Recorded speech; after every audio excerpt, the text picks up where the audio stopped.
Pledge. I commit to be vigilant and bear in mind at all times the risk to myself and my colleagues from COVID-19. I promise to take all necessary precautions that prevent the spread of this deadly virus. I promise to follow and encourage others to follow the key COVID appropriate behaviors, to always wear a mask, face cover, especially when in public places, to maintain a minimum distance of 6 feet from others, to wash my hands frequently and thoroughly with soap and water. Together, we will win this fight against COVID-19.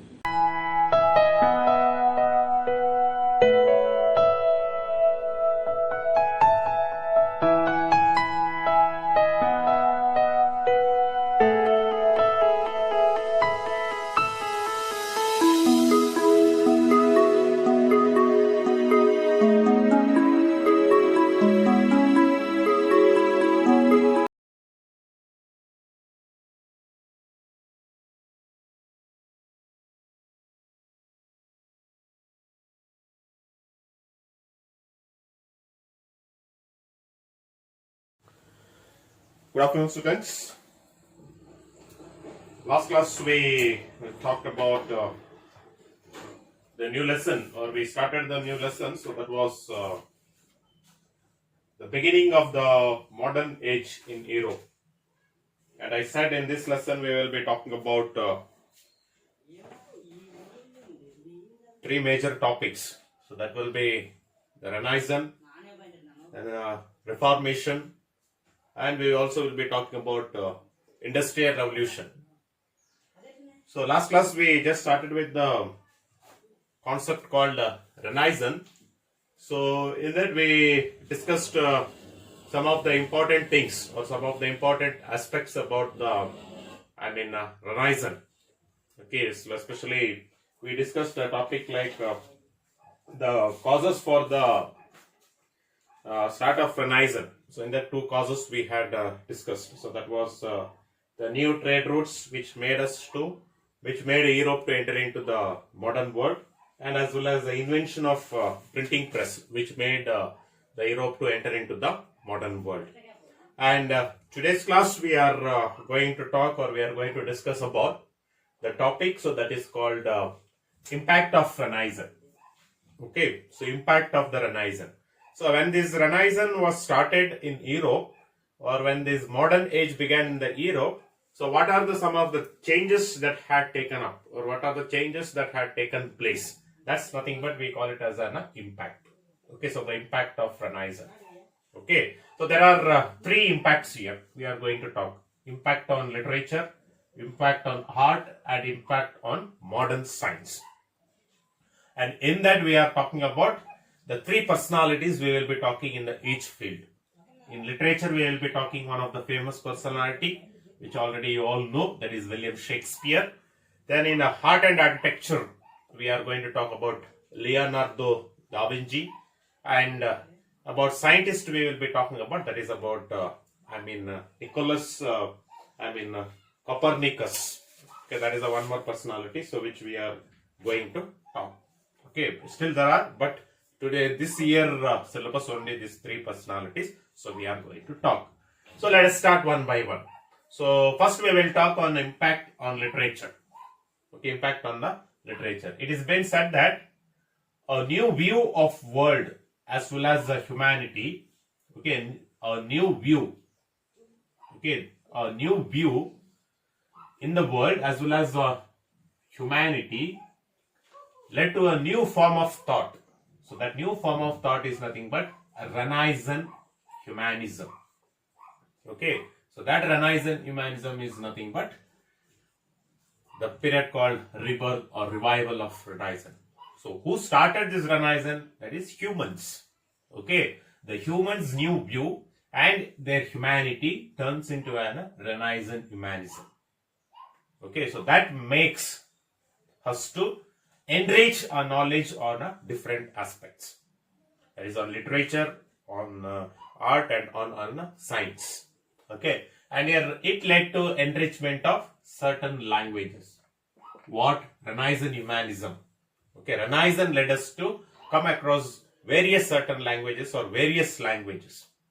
The languages like Romance languages, that is Italian, French, Spanish and Portuguese. So all the literary works, okay, all the literary works that comes in the Italy, French and Spanish and Portuguese, that is based on the Romance languages. Then German dialects, that is German, English, Dutch and Swedish. Okay, so like this, these are the languages in which the literary works started to take in the beginning. Okay, the languages, Romance languages and the Germanic language, that is dialects. So that made us to come across the various types of literary works started to exist. Okay, so in that Dante, who wrote an literary work which is called as a Divine Comedy. So that is all the social evils that is being practiced in the church. Okay, in church. So that is, he has written in the form of Divine Comedy. And Francis, Bacon, who wrote an advancement of learning, about learning. Okay, so these two works made a logical thinking and it encouraged the logical thinking. So that made many personalities who turned into writers. So in that, one famous writer and one personality or one famous writer we all are familiar. So that is about the William Shakespeare. Okay, and in this particular impact on literature, so we will be talking only about William Shakespeare. Basically, 1564 he was born in Britain. And overall, if you glance about William Shakespeare, a great playwright he is. So he has almost 38 plays he has written and 150 sonnets he has written. Sonnets means all, I hope you know, 14 lines poems which he has written. And 38 plays and 150 sonnets almost he has written of the literary works. But in that, he has written the comedies as well as the tragedies. And we have taken some of the famous plays of William Shakespeare here. Okay, some of the famous plays. In comedies, especially The Merchant of Venice. I hope you all will be studying about Merchant of Venice. Then As You Like It, there is a one more comedies. The Comedy of Errors, that is a one thing. And All's Well That Ends Well. So these are the four famous comedies of William Shakespeare which he has written it. Then tragedies, if you see, one is Hamlet, then Othello and Macbeth, Romeo and Juliet, and the King Lear. Okay, so like this, some of the tragedies he has written.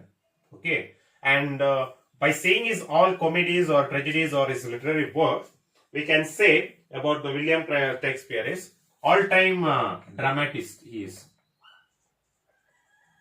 Okay, so all-time dramatist we can say. Then second thing we can say about his means, he is a best writer who wrote human emotions, where he can express human emotions exactly as he has experienced. Okay, so these are some of the very important something about the William Shakespeare which we are. So by saying his word, best dramatist writer or playwright we can call it, and he is the best writer or a poet who presents the human emotions in his comedies or in tragedies in the best way. Almost like a natural way he represents. Okay, that is a speciality of William Shakespeare, so which we are having it. Then when we come to the impact, so that will be about the impact on art. Okay, and impact on art before going in. So in modern age, in the Europe, the art and architectures or the artists, those who represented, they are already represent closely observed nature and men. Okay, closely they observed nature and men, and based on that, their artistic representation started to take place. And their form of Greco-Roman style, the art and architectures, so which they represented.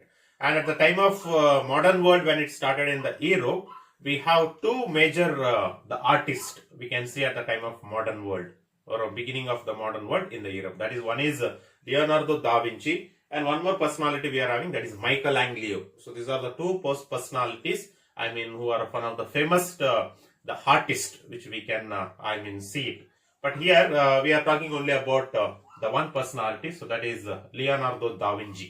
So one of the famous, the artist or the one of the famous, artist whom we are going to talk.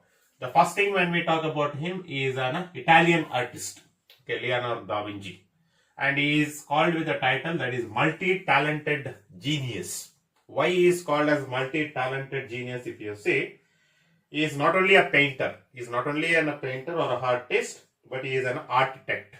Okay, he is an architect, musician, and as well as mathematician, an engineer, and an inventor. Okay, so he is an inventor. Okay, he is an engineer, he is a mathematician, he was a musician, and he is a good, architect, and he is a good artist. Okay, he holds almost 5 to 6, various fields all-roundership. So that is the reason he is called as a multi-talented genius personality. So we call it. Okay, and his many artistic the paintings when we see, there are 3 masterpieces. The paintings of Leonardo da Vinci we can see. So one is that is first and foremost one is the Virgin of the Rocks. What is this Virgin of the Rocks? If you see here, the word Virgin indicates Mary, that is Mother Mary, mother of Jesus. Okay, so this particularly this artist represents. If you see in the painting, there will be a Mother Mary, then there will be an Jesus, and there will be an Saint John, okay, the Baptist. Okay, so like this, the personalities will be there, and they're sitting together, or like almost like a gathering. Okay, the Mother Mary, Jesus, and Saint John.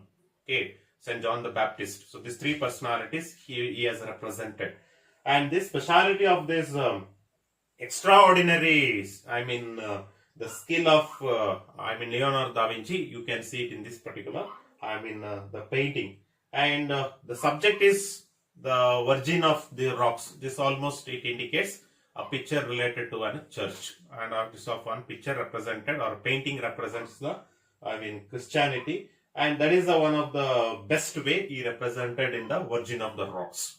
Okay, that is the one thing. Then second thing he has represented is that is the Last Supper.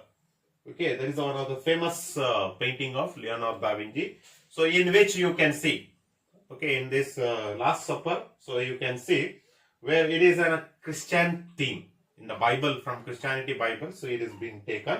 So there where you can see, Jesus with his 12 disciples. So Jesus will be at the center, and to right 6 members and to the left 6 members. They were the presentation of human figures, and all these 12 disciples, including plus the Jesus, their facial human figures, that is the facial expressions, will be different from one to another. Okay, that is the speciality of this Last Supper, the picture which Jesus represented. And the last one we are having, so that is of Mona Lisa. So I hope everybody know about this. This is one of the women painting of Leonardo da Vinci, and theoristic and enthusiastic subject of Leonardo da Vinci, that was the Mona Lisa, and which is considered also one of the, among all his the paintings, one of the most popular painting of Leonardo da Vinci. So that is will be the Mona Lisa. Okay, that is the one thing, one aspect, so which we are having it. And please just you can go through the textbook. All these 3 pictures are given. Okay, all including Mona Lisa, this Virgin of the Rocks, and the Last Supper. I hope that Mona Lisa almost you might have seen. These pictures are given, and description is given in your textbook. Please just go through it. The picture question is very important. Okay, that's about the Leonardo da Vinci, which we are having it. Next, we are having impact on modern science. Okay, when we come to the science field, the modern age in Europe, if you see, that is about Nicolaus Copernicus, one of the famous scientists, who was between 1473 to 1543 century, a scientist from Poland. And as you all know, at the time of beginning of the modern world, everybody had a faith or a belief that Earth was in flat shape, and heavenly bodies move around it. Okay, different heavenly bodies move around the. That was the belief and the faith which were there based on the religious belief it was. And at the time of, modern world beginning, till there, nobody had questioned or nobody examined or nobody questioned the beliefs or the faith of this church regarding the earth was in flat shape. But when modern age began, there was a scientist who is called as Nicolaus Copernicus who questioned it and who said that, earth is not in the flat shape. Earth is in a round and it moves around the sun. Okay. And the sun is the center of the planetary system. Okay, this concept, so he gave it in the Copernicus theory, in his theory with the proof. So he had given it. So that was the beginning where the study of different astronomy and as well as the importance of astronomy and the influence of astronomy and the speciality of the astronomy started to take up from there. So from there, from Nicolaus Copernicus, so we can see today many scientists. And in that beginning, so Galileo Galilei and Isaac Newton. So telescope and thermometer and Isaac Newton's law of gravitational force. Okay, that is the one aspect which we are.